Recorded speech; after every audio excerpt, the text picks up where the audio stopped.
Welcome back into another episode of the Spaceman 2.0 Phoenix Truth Rising Show, here to help you grow in the knowledge and wisdom of truth, and the truth will set you free.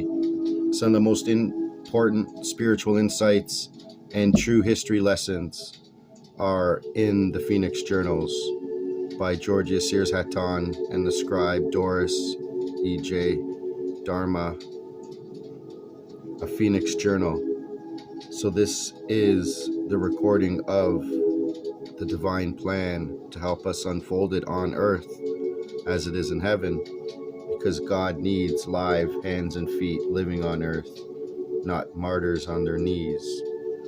So with that being said, may the greatest treasure to unfold within thee would be that asset to which, I'll just read the paragraph, the asset to which it refers, the secret of overcoming death and transmuting oneself into the cosmic consciousness within light. However, to reach that transition point, the things of the physical must be utilized, lest the bodies not be ready and perish. So moving on with chapter 3, we're going to get into the Illuminati and the Freemasons and how they merge together. Let's start off with chapter 3, May 31st, 1992, year 5, day 289. Notations. Though the body and the heart be wary, the soul alone is keeping watch and wearies not. Though you stumble and fall, it will be the soul who calls your help to lift you up. Though you think you be alone, nay, you shall never walk alone, for I am with you always, if you but ask. Watching and waiting. You ask for juicy tidbits to fill your cups of curiosity when you have not understood what has happened with that which we have already brought for consideration. We cannot humanly cover all issues, most especially in depth. Ours is to teach you how to discern in each and all things. We shall more and more begin to use our short space and time as limited by your own restrictions to cover the actual events, prophecies, and revelations which impact you the most. Now remember, this is 1992 when they're talking about politics here. The year the messaging system came out, they wanted to start digital currency back then. Now they're finally getting it going. Politics, Grits. Number 1, Grits is not a politician and shall never act as a politician. This seems to preclude him being able to lead. But what mean you? With the world in the control of the elite Illuminati, the one world rulers, do you actually think that you are dealing with a man in Ross Perot who can overthrow this treasonous bunch of criminals? He has already worked too long within the system of big money contracts to be able to cast off the barrage of slander which shall rise against him. He is actually what the adversary wants and exactly the position he fills. It matters not who of the 3 top runners gets into the position.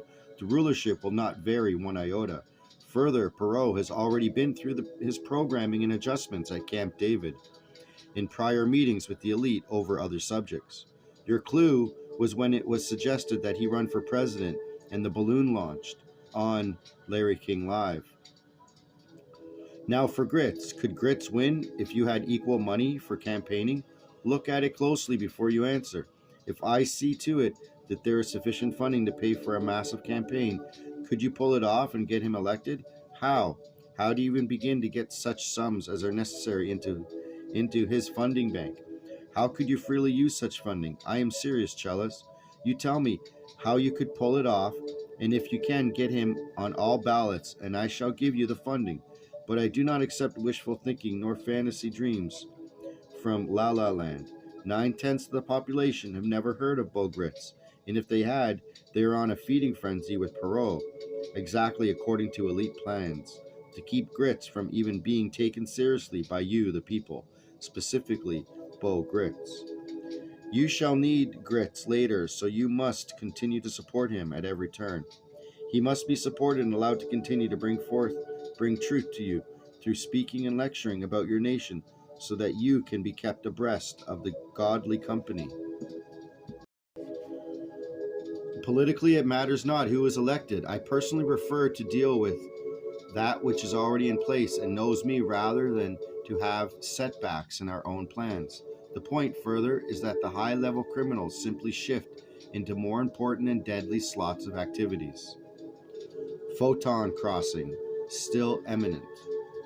The elite are so far unable to back off the photon belt or your speed and trajectory to the entry thereof. They are not by any means slowing attempts, but to burn off the radiation belt is a very dangerous ploy, and they are not ready in their own plan to confront the possibilities. They will, however, use this action phenomena to shackle you in every way, including upside down.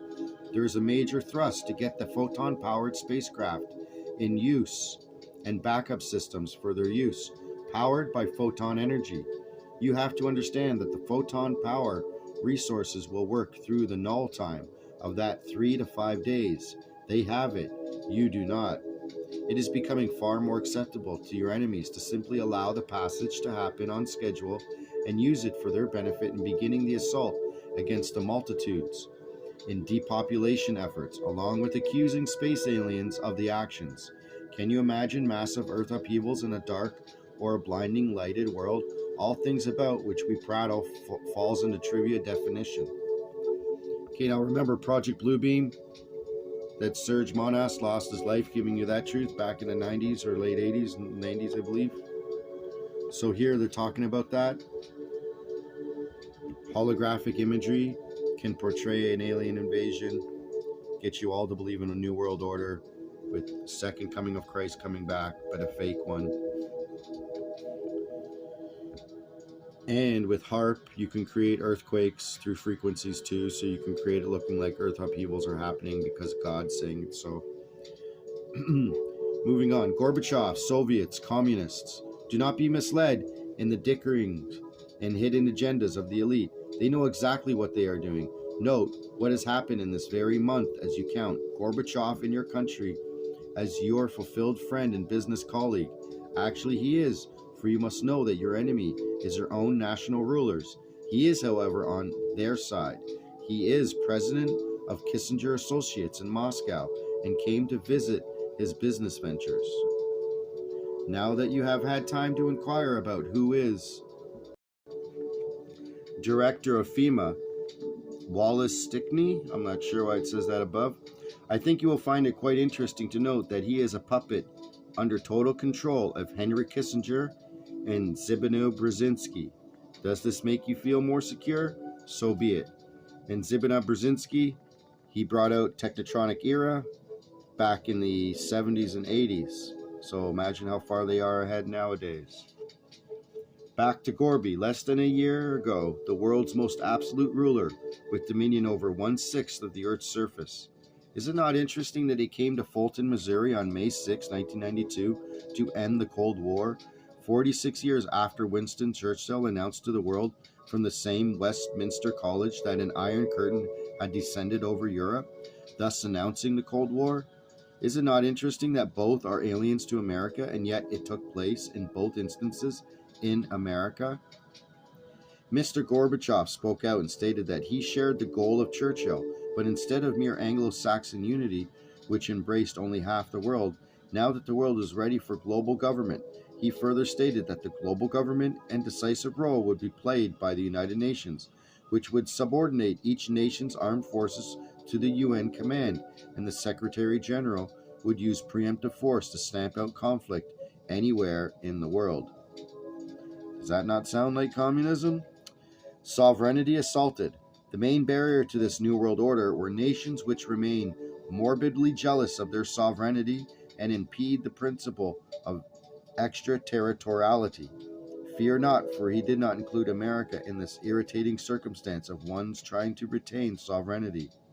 Gorbachev continued, humanity is at a turning point where the old paradigm of civilization of regional or autonomous relations between countries has shifted to integration and internationalism. Internationalism, globalism, all are euphemisms for communism, Bolshevism, Khazarianism. Therefore, a new global international security system must be created to reduce military spending and solve the problems of ecology, demography, population control, food production, and quality of life. These problems, declared Gorby, are well understood by the authoritative Club of Rome, the Committee of 300, the group of European oligarchs who declared that industrialization and population growth must be halted lest the world run out of raw materials and energy sources, of which he is a leading member. He asserted that global communications and information had spread confrontation with its hopelessness and despair, trade wars, rebirth of protectionism, and worst of all, ecological dangers such as the ozone hole and greenhouse earth warming. Now I believe you can actually realize that both are projected only in order to restrain you, and the destruction of forests. Have we not seen that in the last years with the fires destroying the forest across Canada, now in California? To take collective action, the UN needed new principles, new mechanisms authorized by the world community. They included compulsory control of nuclear and chemical weapons, a consortium to dismantle those weapons overseen by a strengthened UN International Atomic Energy Agency, a weapons expert ban by year 2000, an enlarged Security Council with a specific body to deploy economic sanctions, and military force to prevent local conflicts, all answerable directly to the permanent member nations of that council.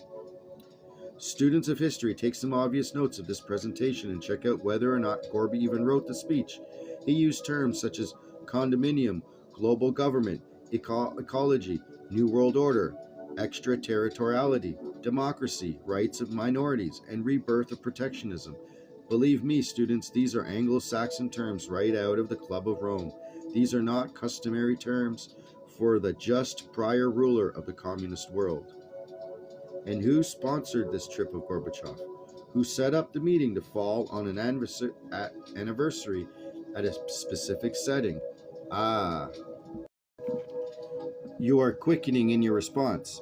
Henry Kissinger. No, I didn't guess or look into my crystal ball. It was published in the New York Times, May 3rd. Henry Kissinger, I'm not sure up until now, but before, in his heyday, he can call up any president anywhere and he'd be the one talking to them and telling them what to do. Just like that Rothschild picture poking King Charles now in the chest. He's showing who's in charge. To the top. This communist leader stood on U.S. soil sounding exactly like a man who had worked his way to the top of a big city mob, only to discover that Dope Incorporated was the global government and he had to claw his way up a bit longer ladder to regain top dog position. The press even covered it a bit more carefully, his protection misinformation, with just enough quandary to confuse you the people. They commented that perhaps Gorbachev was seeking to become UN Secretary General. The New York Times ran a front-page picture showing Gorbachev dwarfed by the towering statue of Churchill, which indicated that the elite committee Club of Rome was still in charge.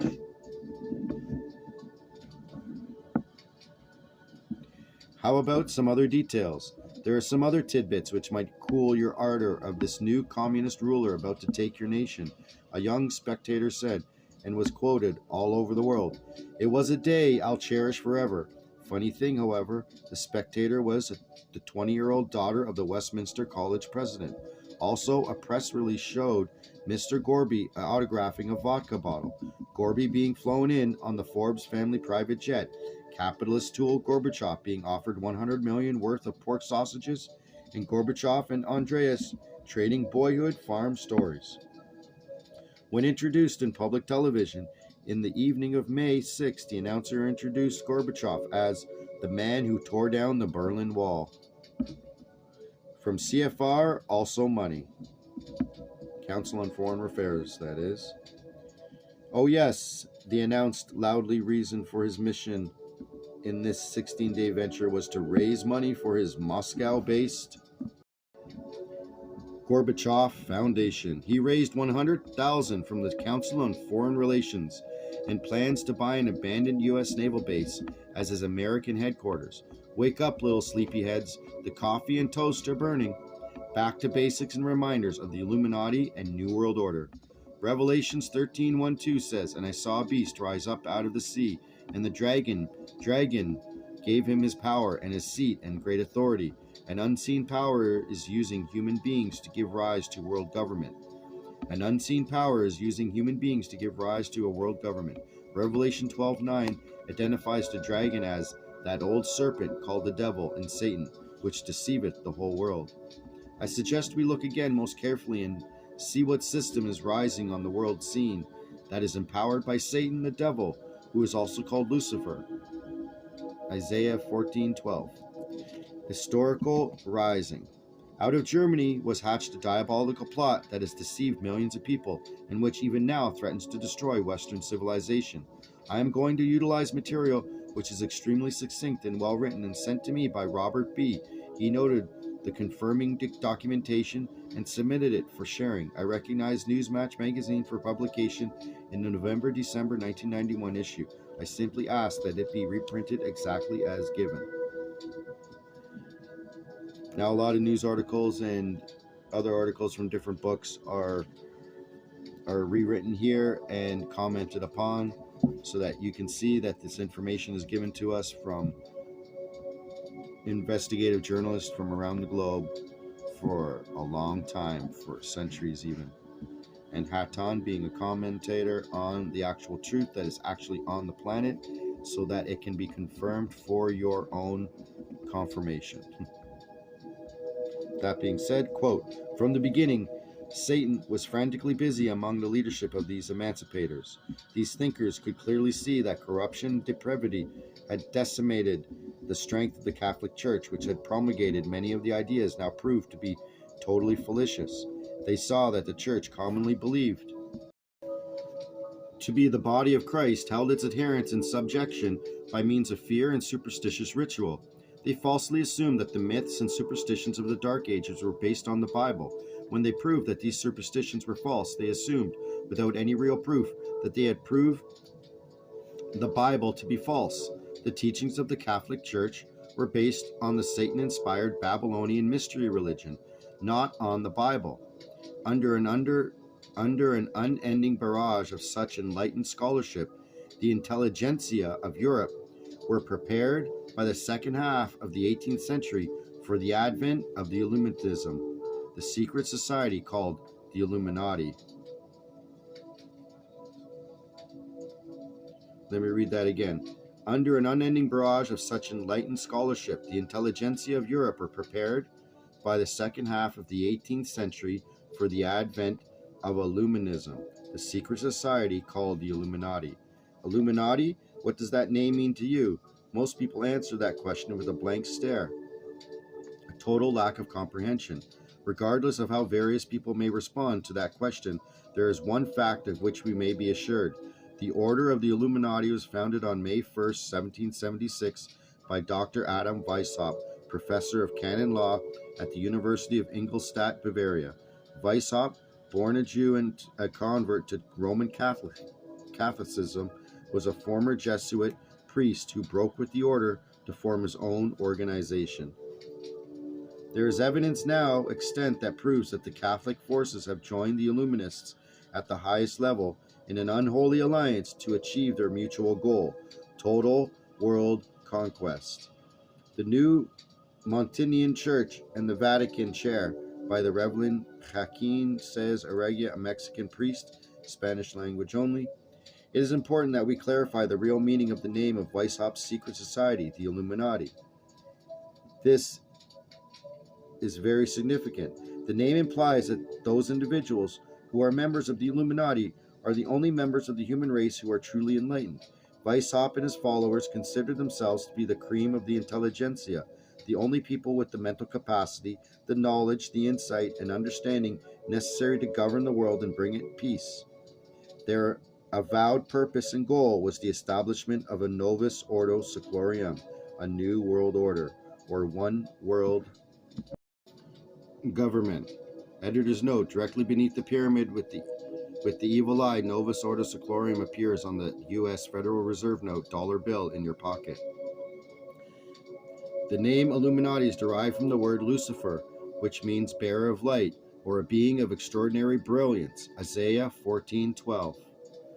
The reader will note the direct parallel between the presumptuous, totally vain, and egotistical attitude of Weishaupt and his followers and the attitude displayed by Satan when he and his angels and the angels under his control tried to take over the universe from their creator. Illuminism is clearly Satanism. in one of its latter-day manifestations.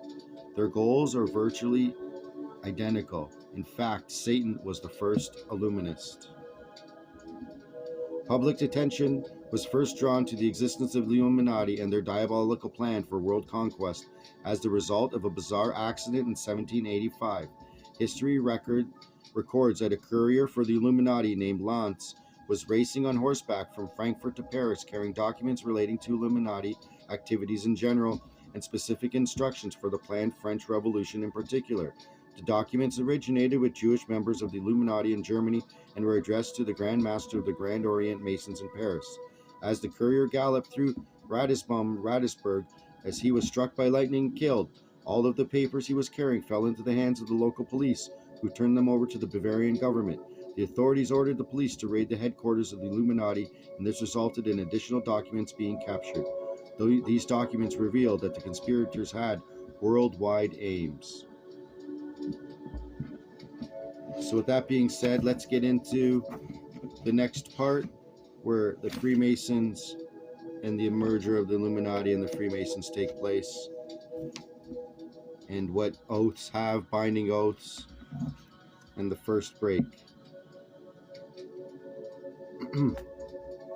So with that being said, thank you for tuning in, and I'll be back with another episode of the Spaceman 2.0 Phoenix Truth Rising Show, the best history lesson on the planet.